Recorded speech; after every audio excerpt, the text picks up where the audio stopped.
तभी वो उनको समर्पित किया करते थे। अब ये अलग बात है कि भारत से अनेक अनगिनत विद्याएं लुप्त हो गई क्योंकि गुरुओं को ऐसे योग्य शिष्य नहीं मिल पाए, तो अपना ज्ञान किसी को दे ही ना पाए, उनका निर्वाण हो गया, वो प्रमुक्त हो गए। और जिनको मिलते रहे वो तब तक उनका ज्ञान आगे से आगे, विद्याएं आगे से आगे बढ़ती रही। अब पहले जमाने में इतने तंत्र मंत्र होते थे, गुरुजनों के पास इतनी शक्तियां होती थी, इतनी लब्धियां होती थी कि हवा में उड़ जाते, यहां बैठे वहां प्रकट हो जाते, हजार तरह के ऐसे रूप रुपाए होते थे उनके पास, पर अब किसी के पास भी नहीं है। पूरी दुनिया में किसी के पास भी अब ऐसे नहीं होंगे कार्यकलाप, ऐसी सिद्धियां नहीं होंगी, क्योंकि उनको योग्य शिष्य मिलते नहीं रहे, युग बदलते चले गए, लोग मोह माया में उलझते रहे और कुल मिलाकर के गुरु की कसौटी में शिष्य खरे नहीं उतर पाए, तो विद्याएं उनको प्रदान न हो पाई और वो लुप्त हो गई। ये सत्य है। तो गुरुजनों का वंदन करना यह हमारे लिए तीसरा आवश्यक कर्तव्य है। पहला है सामायिक व्रत, दूसरा है प्रभु की प्रार्थना, तीसरा है गुरुजनों का वंदन, मान मर्यादा, उनकी आज्ञाओं को शिरोधार्य करना। देखिए, गुरुजनों का दिल जीतने के लिए मैं ये बात प्रेम पूर्वक अनुरोध करूंगा कि आज लोग अपने माता पिता को धोख तो लगाते हैं, प्रणाम तो करते हैं, पर वो जो कहते हैं उसको मानते नहीं है। तो जब हम जिसको अपना माथा नवाते हैं, ये जरूरी होता है कि हम उनकी आज्ञाओं को भी शिरोधार्य करें। सब आपने कह दिया, बात खत्म होगी। गुरुजी ने मुझे कह दिया, हम जब छोटे थे तो हमें यह सिखाया हुआ है, हम लोगों ने जो सीखा हुआ है वो ये सिखाया हुआ है कि गुरुजी अगर कहते हैं कि कौवा सफेद, तो शिष्य का धर्म होता है वो कहे जी हां कौवा सफेद। हमें यह हक नहीं था कि हम ये कह दें साहब कौवा तो काला है और आप कहते हैं सफेद। वो कहते हैं कि नहीं, गुरु ने अगर कह दिया कौवा सफेद तो सफेद होगा। हां, अगर तुम्हें समझ में ना आया तो तुम बाद में एकांत में पूछो कि गुरुदेव आपने कहा था कि कौवा सफेद, जबकि कौवा तो काला था, तो मैं इसका रहस्य समझ नहीं पाया। तो हमें वापस तर्क करने का, प्रश्न करने का अधिकार है, पर हाथों-हाथ नहीं। अगर गुरु ने कह दिया 4 लोगों के सामने आप एक कौवा सफेद, जी हां बिल्कुल कौवा सफेद है, तो कोई कहता है कि साहब अरे साहब कौवा काला दिख रहा हो, तुम कहते हो सफेद है। ये सवाल गुरुजी से पूछो, मुझे मत पूछो। मेरा धर्म मुझे यही कहता था, गुरु जो मुझे कहता है मैं उसको शिरोधार्य करूं। आज अगर सास बहू को कहती है तो बहू का यह फर्ज होता है कि वो सास की बात को शिरोधार्य करे। पति अगर कहता है पत्नी को, तो पत्नी का फर्ज यह होता है कि वो पति की बात को शिरोधार्य करे।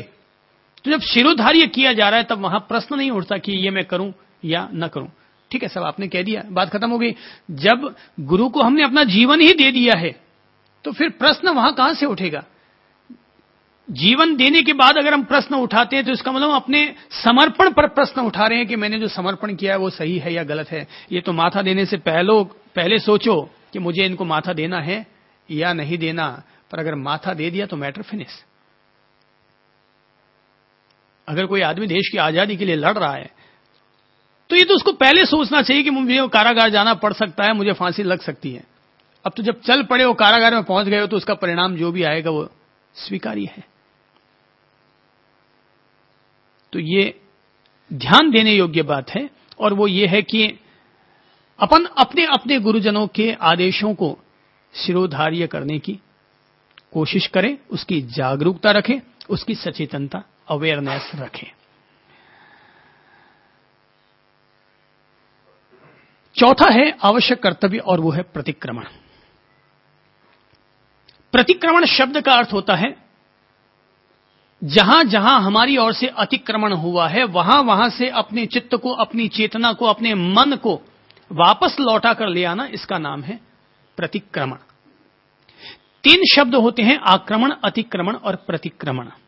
आक्रमण होता है किसी पर हमला बोलना, अतिक्रमण होता है उस पर कब्जा कर लेना, और प्रतिक्रमण होता है वापस अपने घर में लौट आना। आमतौर पर धर्म ने एक व्यवस्था दी है और वो है सुबह और शाम को बैठकर के व्यक्ति प्रतिक्रमण करे।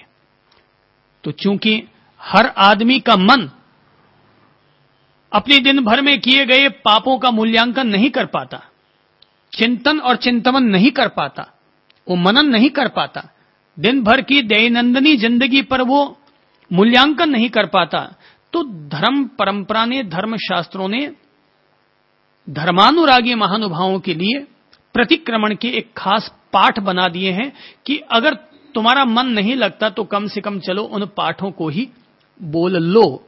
पर ध्यान रखना चाहिए कि प्रतिक्रमण के पाठों को बोलना उद्देश्य नहीं है। पहला उद्देश्य तो यही है कि व्यक्ति सामूहिक व्रत ग्रहण करके प्रभु की प्रार्थना करते हुए और दिन भर में जाने अनजाने में अपने द्वारा हो चुके दोषों की आलोचना करे, गर्हा करे, निंदा करे, उसके लिए क्षमा प्रार्थना करे कि प्रभु जी, हे प्रभु, तुम हमें क्षमा करो, माफ करो कि हमारे द्वारा दिन भर में या रात भर में किसी भी प्रकार का गलत चिंतन हो गया हो, हमारे द्वारा किसी भी प्रकार की गलत वाणी का उपयोग हो गया हो, या हमारे शरीर के द्वारा गलत कार्य या व्यवहार हो गया हो, तो हे प्रभु, मैं मन वचन काया से आपसे क्षमा प्रार्थना करता हूं।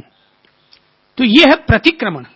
व्यक्ति भावपूर्वक आत्म भाव में उतर करके और ये मन से प्रायश्चित करे कि मेरे द्वारा अगर कहीं कोई जाने अनजाने में हो गया, हां, अगर जानबूझकर कोई हो गया तो उसके लिए तो निश्चित तौर पर वो प्रायश्चित करे कि आज मेरे द्वारा क्रोध हो गया, मुझे नहीं करना चाहिए था, यहां मैं गलत था, आज मेरे द्वारा क्रोध हो गया, आज मैं यहां पर गलत था, मैं इसका प्रायश्चित करूंगा। और प्रायश्चित करने के लिए मैं क्या करूं कि मैं आने वाले कल को व्रत करूंगा, एकासन करूंगा, क्योंकि मुझसे आज जाने अनजाने में जानबूझ करके गलत काम हो गया। हाँ, अनजाने में कोई गलत काम हो गया तो उसके लिए सॉरी, क्षमा प्रार्थना करता हूं कि प्रभु मुझे माफ करें।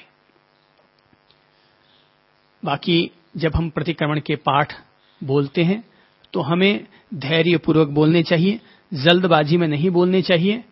हालांकि आज प्रतिक्रमण के पाठ बहुत ज्यादा हैं, आम आदमी को बोलने में वो थोड़ी थकावट दे देते हैं, ऊब भी दे दिया करते हैं। तो प्रतिक्रमण के पाठ भी अगर थोड़े से कम हो जाएं धर्म परंपरा में तो आदमी को बोलने में सुविधा रहती है।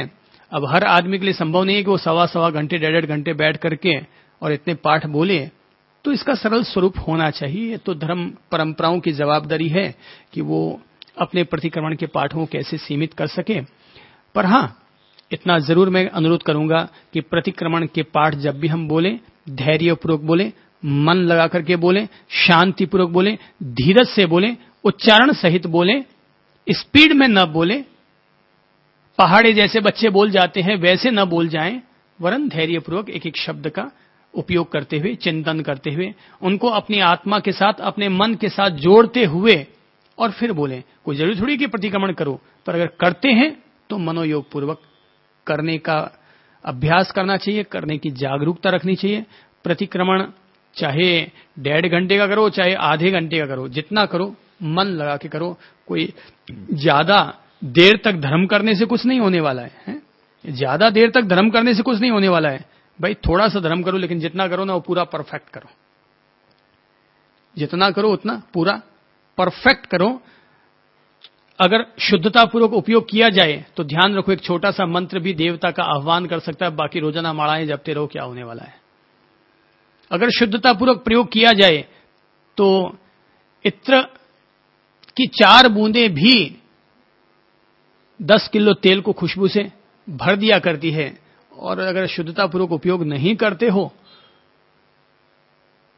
तो इत्र में तेल डाल दो तो भी कुछ पता नहीं चल पाएगा। तो जो कुछ भी हो बड़ी शुद्धता के साथ होना चाहिए, परिपूर्णता के साथ होना चाहिए, मनोयोग पूर्वक होना चाहिए, मन वचन काया को जोड़ करके उसके साथ होना चाहिए। यह हमारा चौथा कर्तव्य है। 5वां कर्तव्य है और वो है कायोत्सर्ग, अर्थात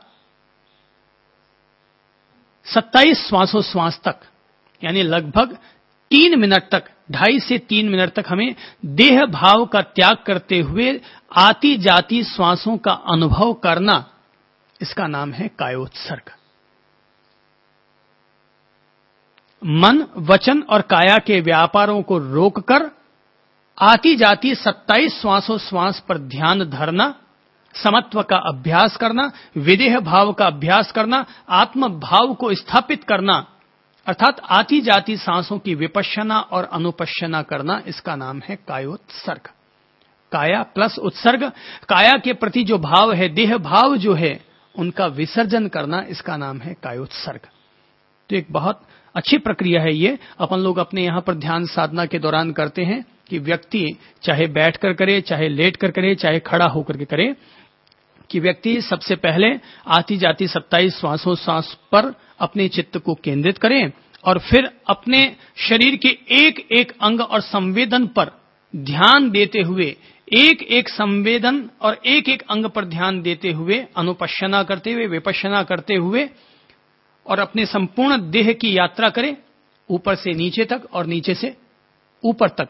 तो इस तरह से जब कोई भी व्यक्ति अपने पिंडस्थ ध्यान करता है, ये जो शरीर का पिंड है, इसका जब ध्यान करता है, तो ये ध्यान अपने आप में कायोत्सर्ग ध्यान कहलाता है कि देह के स्वरूप को समझा, जाना ये अनित्य है, ये अपवित्र है, ये हमसे भिन्न है। जीव अकेला आता है और जीव अकेला जाता है। हम सब लोग इसमें एक मुसाफिर की तरह रहते हैं। जैसे मकान में कोई व्यक्ति आकर के रहा करता है, धर्मशाला में कोई व्यक्ति आकर के रहा करता है, तो वैसे ही ये शरीर है, भाड़े का घर है, किराए का घर है। अपन सब लोग इसमें आते हैं, रहते हैं और इसमें से निकल करके वापस चले जाया करते हैं। तो जिनके भीतर ये भाव प्रगाढ़ होता है, भगवान कहते हैं ये हमारा 5वां कर्तव्य होता है कि हम रोजाना 3 मिनट तक तो अवश्य ही कायोत्सर्ग ध्यान करें, अर्थात देह भाव का विसर्जन करते हुए आती जाती 27 श्वासोच्छ्वास पर गौर करना, इसका नाम है कायोत्सर्ग ध्यान। और अंतिम आवश्यक कर्तव्य है वो है प्रत्याख्यान।